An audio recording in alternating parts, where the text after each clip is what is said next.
This next episode of Trivia in Chief is about our 31st president, Herbert Hoover, and his escape from China. Herbert Clark Hoover was born in Iowa in 1874.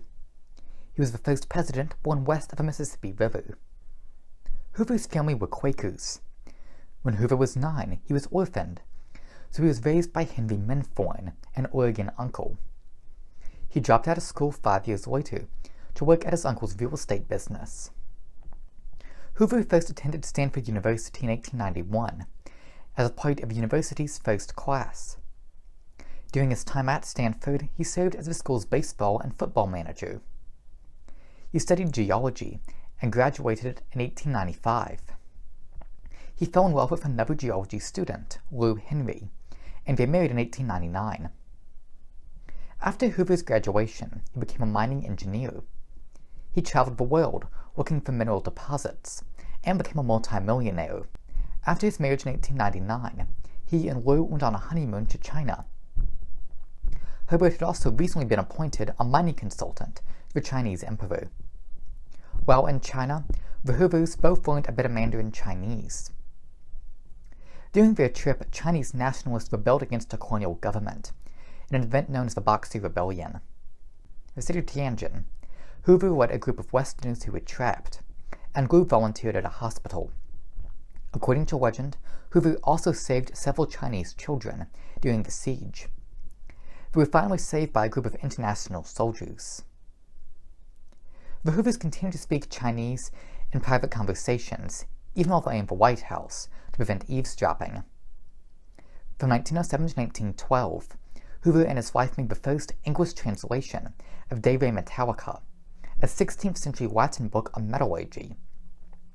Their annotations were considered one of the most complete histories of mining at that time. When World War I began, Hoover helped save American civilians stranded in Europe. He also founded a commission for relief for Belgium. In 1917, Hoover was appointed U.S. Food Administrator, and in this role he helped send food supplies to American soldiers in Europe. After the war, he was appointed Director of American Relief Administration, where he helped feed starving Europe. The food he sent became known as Hoover Lunches. Hoover became well known for his efforts, and became known as the Great Humanitarian. President Harding appointed Hoover Secretary of Commerce, and he continued to serve in this role during Coolidge's administration. Hoover helped expand the Department of Commerce's role into safety standards, labor disputes, and business ethics. Hoover was considered a popular public figure, and was nominated for president of the 1928 election. Hoover won the election by 6.4 million votes. On October 24, 1929, the stock market crashed, starting the Great Depression. Hoover helped start several agencies to help feed starving Americans, but many felt his efforts weren't enough. Communities of unemployed workers became known as Hoovervilles.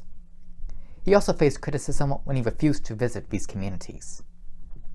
Many found Hoover cold and distant during his time in office, leading to his defeat in the 1932 election. After leaving office, Hoover wrote several books, and The Great Humanitarian helped with efforts to feed Europe after World War II.